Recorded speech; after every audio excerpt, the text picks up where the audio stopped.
Hai kakak-kakak, hai millennials, welcome back to the show. It's Hai Indonesia, berbagi cerita dan berita untuk Indonesia lebih baik.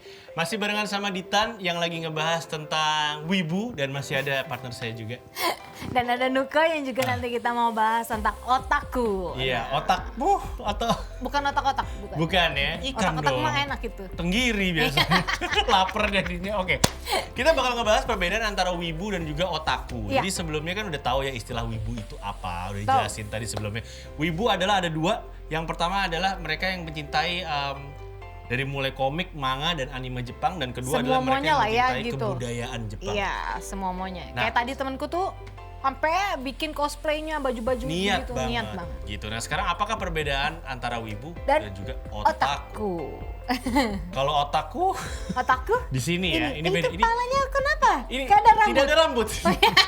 Oke, jadi istilah wibu dan otaku ini seringkali kecampur. Banyak orang yang menganggap bahwa ini tuh hal yang sama. Padahal ada banyak perbedaan di antara wibu dan juga otaku.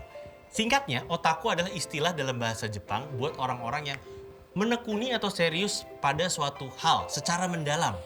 Jadi kayak dia spesialisasi pemain gitar misalnya. Nah, itu Iya. adalah otaku gitu.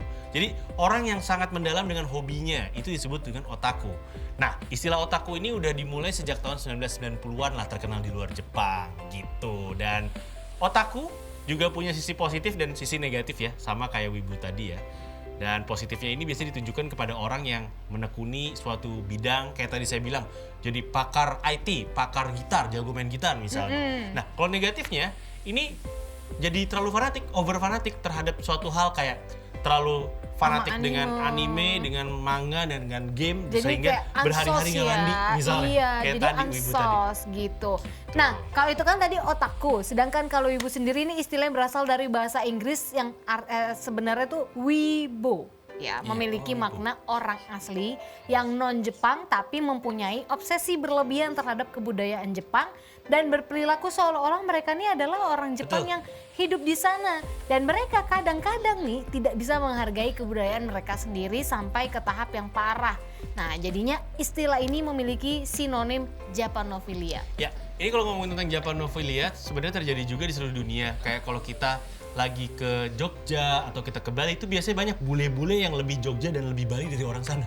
Mereka ngerasa mereka dan orang di Bali. Indonesia pun Banyak jangan salah tentang ke Jepang-Jepangan ini. Tadi kayak aku bilang kan, temanku membela-belakan budaya, maksudnya Iya. lebih memilih bikin budaya, baju budaya sana, anime sana, sampai kadang-kadang nah itu tadi lupa gitu.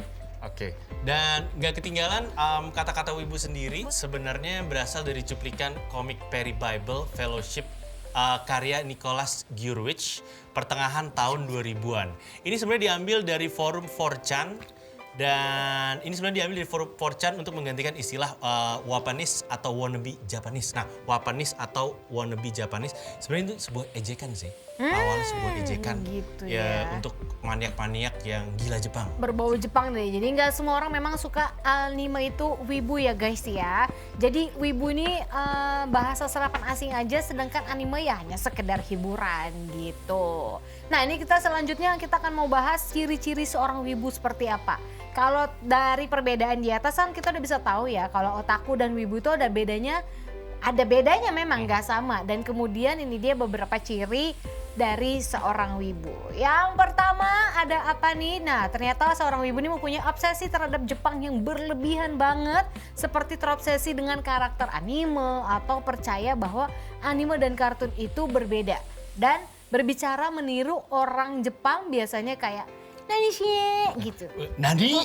Nanisye, nanisye gitu. Nani biasanya gitu. Orewai, gini. Orang punya duit. Orewa.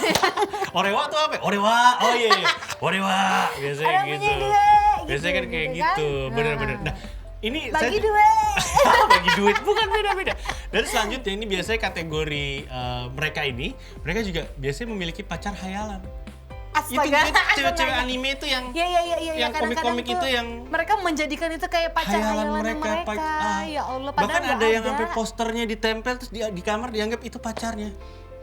Serius ada yang dijadiin guling segala Ini macam. kalau kayak gini wibu bisa Ada. dirukiah nggak sih? Ada yang menikah loh di luar negeri dengan Itu mah ininya. udah konyol sih Dengan, sebenarnya. Jangan kategori terlalu begitu apa? juga ya kakak yang mendapatkan.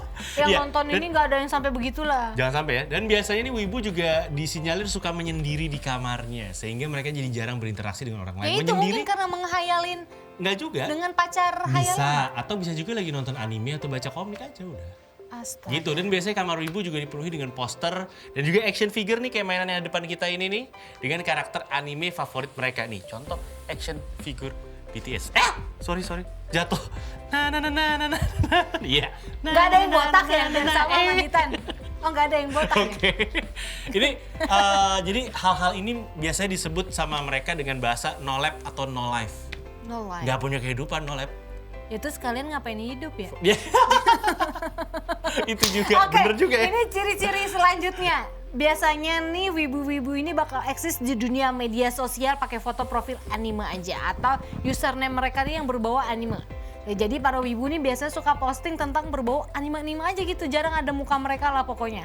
Dan biasanya kalau sudah ketahuan posting-posting ini bisa langsung dibilang wibu ya guys. Contohnya, nih, ketika ada orang suka anime terkadang dia malu untuk menunjukkan jati dirinya mereka di media sosial. Atau kadang ada juga yang takut dibilang wibu. Iya, jadi takut Malu. dibilang wibu, bener. Malu. Aha. Padahal mereka sebenarnya wibu banget. Iya, itu kayak saya dulu waktu klub bola saya kalah mulu. Saya takut dibilang fans Liverpool. Kan sekarang menang. Baru lu ngaku sekarang lo fansnya. Walaupun lo di kick off dari grup ya. Iya, ditendang dari grup Liverpool gara-gara kebanyakan ngomong. Ya Allah. Oke, dan selanjutnya ini yang terakhir ya. Biasanya nih wibu ini juga suka banget sama musik di Jepangan. Kayak ada satu band pernah ke Indonesia juga, Laruku, Larkatsil. Nah, mereka juga mendengarkan original soundtrack anime-anime favorit mereka yang mereka suka dan band rock and roll Jepang. Laruku kalau tadi yang saya ingat contohnya, atau para idol Jepang kalau di sini itu JKT48 yang iya, konsernya iya. di studio di FX kalau nggak salah. Enggak ya? Iya, Mereka udah punya studio sendiri kalau nggak iya. salah. Nah, kalau para wibu berkumpul mereka pasti di satu circle. Kayak kalau misalnya mau nonton JKT bareng ya mereka barengan. Jangan kompak salah bareng. loh, penonton Gitu. JKT48 banyak kan cowok-cowok. Ya itu yang kita bicarain dari tadi itu. Dan kebanyakan komunitas mereka ini banyak dan luas banget gitu kan. Kamu jangan-jangan salah satu wibu. Enggak, dan bisa ditemukan di media Enggak, sosial. enggak. Enggak. Saya fans Liverpool aja. Sama saya penggemar band slang. Saya slankers. Oh, terlalu manis. Oh, makasih emang udah manis. Nah itu dia tadi ciri-ciri dari seorang wibu. Nah jadi kalau pesan Nuka sih ya, kalau kalian memang suka anime gitu ya, ya jangan malu-malu juga guys, dan tapi juga jangan terlalu sampai lupa sama budaya kita sendiri. Indonesia banyak banget budayanya juga yang nggak kalah kerennya gitu. Jadi ya wajar-wajar aja lah gitu ya, boleh suka tapi jangan ansos gitu ya. Ayo bergaul, siapa tahu dengan kalian bergaul wawasan kalian kan gak hanya sekedar anime dan Betul. wibu-wibu aja gitu ya, karena ibu-ibu di sekitar kalian masih banyak. Salah. Salah ya saya. Ya Iya. gitu deh, jadi kayak gitu kan. Udah gak penasaran tadi bedanya wibu sama otaku. Betul. Tapi lo ada penasaran gak sih sebenarnya kenapa sih orang tuh bisa suka sama anime? Tahu nggak lo? Kalau gue emang suka. Lo kan biasa aja. Dulu sih kecil aku baca komik. Iya. Pecinta komik, gue beli komik tapi bukan yang nggak yang Iya, lu sebegitu. penasaran nggak kenapa sampai usia dewasa masih Kenapa? menikmati?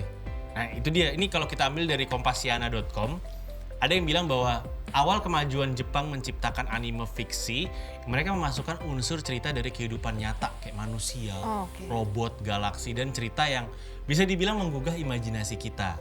Jadi nggak cuma ibaratnya anak kecil aja dan remaja, tapi orang dewasa juga bisa menyukai yang namanya anime-anime dari Jepang ini. Karena selain menghibur, anime juga menampilkan kisah inspiratif dan juga apa ya, bisa dibilang ada mengajarkan hal-hal tentang hidup. Wah, meskipun bentuknya animasi ya Nuka ya. Dan juga animasi-animasi ini juga bisa bikin kita belajar tentang tradisi masyarakat Jepang dan karakter orang Jepang asli itu kayak gimana sih. Bahkan kita bisa belajar bahasanya juga hanya dengan nonton anime. Dan asal kamu tahu aja, yang keren dari budaya sana adalah jadi mereka mau ngangkat sebuah komik. Kamu tahu ninja? Apa? Ninja. Ninja tahu? Ninja itu kan dari Jepang. Tahu. Ninja itu sebenarnya penjahat. Iya di sana kan kayak maling Seaslinya, gitu. tapi entah kenapa bisa diangkat jadi keren. Oh, Gitu. dia Jadi budaya bisa aslinya. mengemasnya. Iya, mengemasnya. budaya aslinya adalah ninja ini adalah para kayak kita di sini samurai. perampok. Iya. Sebenarnya gini, suka sebenarnya ngerampok. mereka adalah para samurai yang loyal sama Raja A. Iya. Tapi karena Raja A sudah mulai berubah, mereka sakit hati sehingga mereka akhirnya menutup tubuh mereka, menutup diri mereka dan ya udah jadi macam-macam ninja itu. Tapi intinya mereka adalah musuh pemerintah zaman dulu. Oke. Bisa dibilang perampok iya, jahat iya, baik iya. Iya. Gitu. Pantas ya guys ya, nggak heran kalau maksudnya nggak pandang usia gitu loh. Semua orang bisa suka sama anime karena memang menarik banget untuk ditonton dan juga diikuti dan pastinya memberi kesenangan tersendiri lah ya untuk orang yang memang suka dan daya tariknya itu tadi mungkin ya seperti Ditan bilang ceritanya gitu. Mereka nih bisa mengemas tadi yang ninja tuh sebenarnya penjahat tapi jadi keren. Jadi keren gitu mengemas ceritanya untuk dibawa ke luar negara Jepang. Betul Bener kan? banget. Pinter mereka berarti gitu. Ini kalau kita ngebahas tentang Jepangan emang nggak ada habisnya. Tadi kita udah ngebahas pertama tentang wibu, kita udah ngebahas Otaku. juga tentang otaku, ada lagi. Apa lagi? Waifu, tahu gak? Waifu. Ada waifu. Saya taunya tofu. Apa itu lah? Makanan aja. Ya udah, Makanan mulu. nanti Ada kita bakal bahas waifu apa. waifu dan husbu abis yang satu ini ya. Tetap di Hai Indonesia. Berbagi cerita dan berita untuk Untuk Indonesia lebih baik.